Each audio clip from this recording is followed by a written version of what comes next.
Gold trusted gold buyers మీరు తాకట్టు పెట్టిన బంగారాన్ని విడిపించి ఈ రోజు ఉన్న మార్కెట్ ధరకు కొనబడను. అందరూ కలిపి చేయాలన్నప్పుడు ప్రాబ్లం వస్తుంది. So we try to do different things అనమాట. యూట్యూబ్ ఛానల్లో లాంగ్ వీడియోస్, డాన్స్ వీడియోస్ చేయడము, లేకపోతే ఏదో something to keep us active. అది అండ్ ఆ లాంగ్ వీడియోస్ ఏమో అర్థమైంది ఏంటంటే వీళ్ళు ఫుల్ వీడియో చూడట్లేదని. అన్నీ ఇప్పుడు షార్ట్స్ కదా. నవ్ షార్ట్స్, అందుకని ఇంకా రీల్స్కి వెళ్ళిపోయాం. అది so but always very surprising. ఒక నటిగా ఉన్నప్పుడు అందులో మీరు బాగానే హ్యాపెనింగ్ టైంలోనే పెళ్లి చేసుకుని వెళ్ళిపోయారు. ఆ ఖాళీ అనిపించుంటుంది కదా కొంతకాలం. అవునండి, అనిపిస్తుంది. అంటే సడన్గా ఏంటిది అంటే ఇట్స్ బిగ్ చేంజ్. అది ప్రిపేర్ అయ్యి తీసుకున్న డెసిషన్, కాన్షియస్గా తీసుకున్న డెసిషన్ అయినా కూడా అంటే మనం ఎక్స్పెక్ట్ చేసినంత కంటే ఎక్కువ ఉంటుందన్నమాట. అంటే నేను ఇప్పుడు ఏంటి కొన్నిసార్లు అనిపిస్తుంది, ఓకే ఐఎమ్ హోమ్ మేకర్ అయి ఉండొచ్చు, it's not bad thing, but అది ఒక్కటే చేయడం నాకు అలా ఒకటే చేయాలనుకుంటే చిన్నప్పటి నుంచి ఇంత కష్టపడి ఇవన్నీ నేర్చుకొని ఇవన్నీ చేయాల్సిన అవసరం లేదు. I always wanted to be something. అదే అది మిస్ అయిపోతారు అక్కడ. ఎస్, అది ఏంటి now I have to figure that out. So of course you have to figure it out. And just because you're financially comfortable ఆ సాటిస్ఫాక్షన్ అయితే రాదు కదా. రాదు. అంటే ఏదో పని చేసే డబ్బుల కోసం ఒక్కటే కాదు కదా. అలా అవుతే there are different things to do. అలా కాదు, we want to be active, busy and do and make a mark in the public space also. అందులో మీలాంటి వారు. of course అవును. యాక్చువల్లీ ఏ ఇయర్లో అయింది మీ పెళ్ళి? 2006 నుంచి ఇప్పటి వరకు it is what 18 years? 16 years. పిల్లలకి ఎంత ఏజ్ లేయా? 14. మా అమ్మాయికి 14 అండ్ మా అబ్బాయికి 12. He looks like an 8-year-old కానీ he is very skinny and small. So వాడు చిన్నగా ఉంటాడు. అమ్మాయి 14. అమ్మాయి మీ చిన్న చెల్లెల్లో ఉంటుందేమో.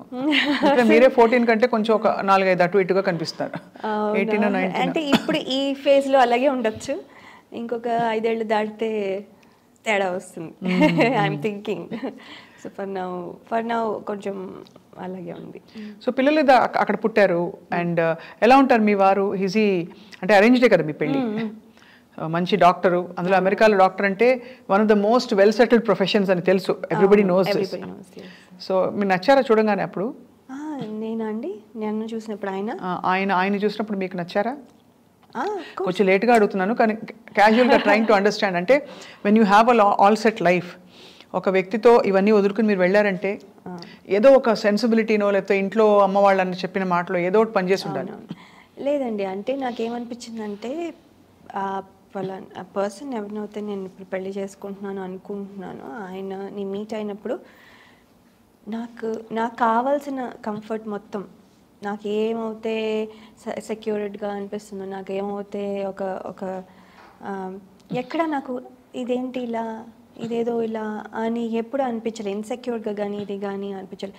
బికాస్ నేను ఆర్టిస్ట్ని, ఆయన అర్థం చేసుకోవాలి that my life style was different before. ఇప్పుడు మళ్ళీ ఇక్కడికి వచ్చాను, కొంచెం అడ్జస్ట్ చేయడానికి టైం పడుతుంది. ఇవన్నీ తెలుసుకోగలిగి అడ్జస్ట్ అయ్యే నేచర్, కొంచెం మనకి టైం ఇచ్చి మనల్ని రిస్ట్రిక్ట్ చేసేయకుండా. అవును, ఎప్పుడు రిస్ట్రిక్షన్ దేంట్లోనూ పెట్టలేదు. సో రిస్ట్రిక్ట్ చేసేయకుండా మనల్ని అంటే మన రెస్పాన్సిబిలిటీ అన్నీ చేస్తుంటే రెస్ట్రిక్ట్ ఎందుకు చేస్తారు? సో ఇలాంటి పాజిటివ్ థింగ్స్ చాలా చూసాను. బ్రాడ్ మైండెడ్గా ఉండడము. రెస్పాన్సిబిలిటీ అంతా చేయడం అంటే ఫర్ ఎగ్జాంపుల్ అంటే లైక్ మనం ఒక మదర్గా చేయాల్సినవన్నీ చేసామనుకోండి, then rest of the time if I'm doing something ఎందుకు ప్రాబ్లం ఉండాలి? కరెక్ట్, ఉండదు కదా.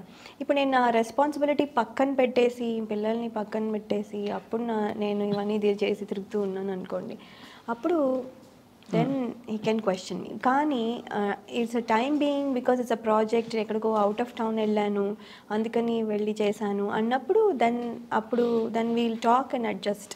రైట్, ఓకే నేను ఇన్ని రోజులు వెళ్తున్నావా, okay I take care of the kids, you go.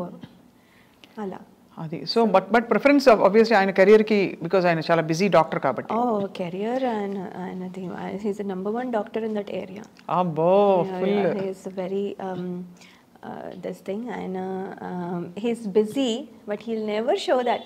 ఆయన చూస్తే డాక్టర్ లాగానే అనిపించారు. He'll come and be like okay వచ్చేసాను నేను, ఇస్ దర్ ఎనీ ప్లాన్, ఏదైనా రీల్ తీయాలా, ఏదైనా ఫొటోస్ షూట్ ఉందా, హీల్ ఆస్క్ మీ. ఓ లేదా, ఓకే అయితే రిలాక్స్ అయిపోవచ్చా, ఓకే అంటే హీఈస్ సో ఇన్వాల్వ్డ్. నేను చేసేది కూడా ఆయనకి ఇంపార్టెంటే, పిల్లలు చేసేది కూడా ఇంపార్టెంటే. పిల్లలు నాకు పలానా మూవీకి వెళ్ళాలని ఉందంటే తీసుకెళ్తారు వెంటనే. సో అలా, సో అంటే ఈజ్ వెరీ నైస్ అండి. అందుకనే it is not a tough decision for me. So it was easy for you to make that choice. Yes. కానీ మా వరకు ప్రేక్షకుల వరకు ఎలా ఉంటుందంటే, అమెరికాలో అందరికీ తెలిసిన విషయం ఒకటి, నేను కూడా అక్కడ కొంతకాలం ఉండొచ్చాను కాబట్టి అయినో, ఎంత సెటిల్డ్గా వెల్ ఆఫ్గా ఉన్నా మన గిన్నెలు మనమే కడుక్కోవాలి. కరెక్టా కాదా? అంతే కదా, అది అందరికీ తెలిసిందే. నా కొత్త ఏం లేదు. యాక్చువల్లీ యు నో వాట్ స్వప్న, మేము దిగాను ఫ్లైట్, దాని కస్టమ్స్ దగ్గర నించున్నాను. అండ్ దెన్ వాళ్ళు ఫింగర్ ప్రింటింగ్కి పెట్టమంటే ఫింగర్ ప్రింటింగ్కి పెడుతున్నాను, అదేమో డ్రైగా ఉంది నా హ్యాండ్స్. సో ఫింగర్ ప్రింటింగ్ సరిగా క్యాప్చర్ చేయట్లేదు. అది ఇదంతా 2006లో. ఇది ఇప్పుడు జస్ట్ నేను 2 weeks బ్యాక్ వచ్చాను కదా అప్పుడు.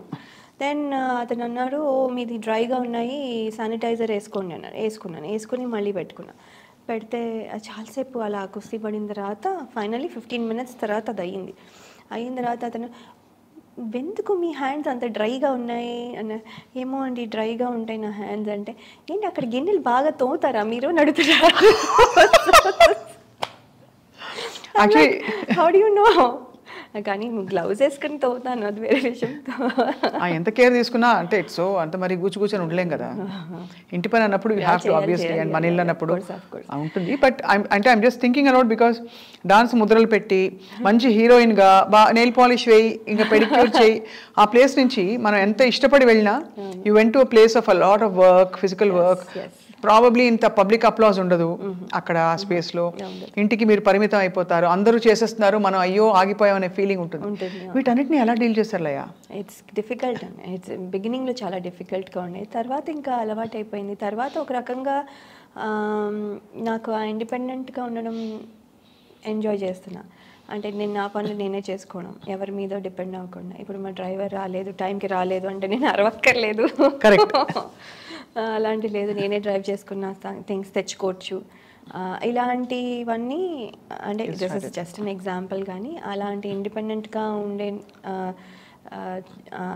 ఇది కూడా చాలా నచ్చింది నాకు. తెలుగు వారందరూ ఖుషి అయిపోతారు, మిమ్మల్ని చూసి సంతోషపడిపోతుంటారా?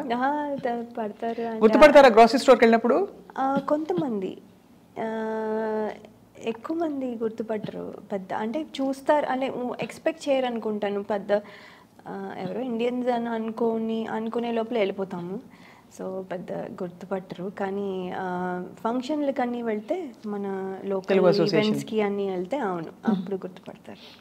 ఏమంటారు గుర్తుపట్టి? లాయ గారు మీరా, ఎంత మారిపోయారు, ఇది అది ఏదో అంటారు. అలా ఎలా మారిపోయారని? మారిపోయానంటే మరి ఏమో నాకు ఇది డౌట్ యాక్చువల్లీ. మారిపోయానంటే ఏంటని నాతో చెప్తారు చాలాసార్లు. మీకేం అనిపించట్లేదా? మీరు ఇంచుమించు అలాగే ఉన్నారు నాకైతే. కొంచెం అంటే అదే కొంచెం దగ్గు ఉందని కొంచెం సోబర్గా సాఫ్ట్గా ఉన్నారు తప్ప, లేకపోతే అప్పుడు కూడా అలాగే ఉన్నారు. అదే బట్ TV9లో ఉన్నప్పుడు నేను చూశాను కదా, అది కొంచెం ఆనెస్ట్గా చెప్పాలంటే అబద్ధాలు చెప్పను, అదో కెమెరా ఉంది కాబట్టి కొంచెం కళ్ళలో దిగులు కనిపిస్తుంది. ఇద్దరు మీ వారినైనా మిస్ అవుతున్నారు పిల్లలనైనా, లేదా అమ్మ వాళ్ళని మిస్ అయిన ఆ దిగులంతా ఇప్పుడు బయటకు వస్తుంది. కానీ అదేం కాదు, I think I'm little sick, అంతకంటే ఏం లేదు, దిగులు తప్ప ఇంకేం లేదు. But otherwise I mean Laya సిటీకి వచ్చారనగానే ఎవ్రీబడి వాజ్ వెరీ హ్యాపీ. అది సో అలా కొనసాగిస్తూ life is going on. Number IT ఇంజనీర్గా బోర్ కదా పని? అంటే రోజు చేసేదే చేయాలంటే బోరే. బికాజ్ మీరేంటి డెవలపింగ్లో ఉన్నారా, టెస్టింగ్? డెవలపింగ్లో లేదు, అంటే application maintenance to whole thing. But you studied all of that ఇక్కడ, అక్కడ చదివారా? ఇక్కడ MCA చేశాను. అంటే ఇంజనీరింగ్ డిస్కంటిన్యూ చేసి బికాజ్ అటెండెన్స్ ఇవ్వలే. సో దెన్ IGNOUలో BCA చేసా, తర్వాత MCA చేసా. నా MCA కూడా 2006లోనే అయింది. నా పెళ్ళి ముందు జస్ట్ 2-3 weeks ముందే నా ఫైనల్ ఎగ్జామ్ అయింది. MCA కూడా. బట్ ఎంసీఏతో మంచి అయితే ప్లేస్మెంట్ అయితే వచ్చింది. అంటే ఇట్ టుక్ టైం, ఎందుకంటే గ్యాప్ తీసేసుకున్నాను. వెంటనే జాబ్లో జాయిన్ అయిపోతే బెటర్, కాకపోతే నేను కొంచెం గ్యాప్ తీసుకుని 2 కిడ్స్ పుట్టిన తర్వాత జాయిన్ అయ్యాను. సో వాళ్ళు అడుగుంటారు, what were you doing before I was an actress, I use to have so many fans అని చెప్పారా ఇంటర్వ్యూలో? నేను ఎప్పుడు చెప్పలేదు, కానీ ఈ కొత్త జాబ్లో కొత్త కంపెనీలో జోబీ ఏవియేషన్లో పనిచేస్తాను నేను. అక్కడ వాళ్ళు ఇంట్రెస్టింగ్ ఫ్యాక్ట్స్ అబౌట్ యూ చెప్పండి అని ఒకటి ఇస్తే, అప్పుడు I'm award winning actress in India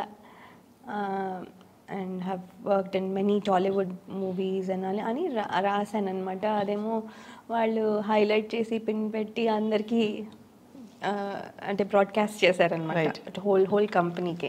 so అందరూ వాళ్ళెవరో హాఫ్ కాదు అసలు, వాళ్ళెవరో మన టీం మెంబర్స్ తప్ప నాకు మిగతా వాళ్ళు ఎవరు తెలియదు కదా. వాళ్ళందరూ కూడా జనరల్గా అందరూ వచ్చి congratulations, now you're working with an actress, we have an actress in our company అనుకుంటూ వాళ్ళు they send messages and all. So బాగుంటుంది, దే ఆర్ ఆల్ కూల్.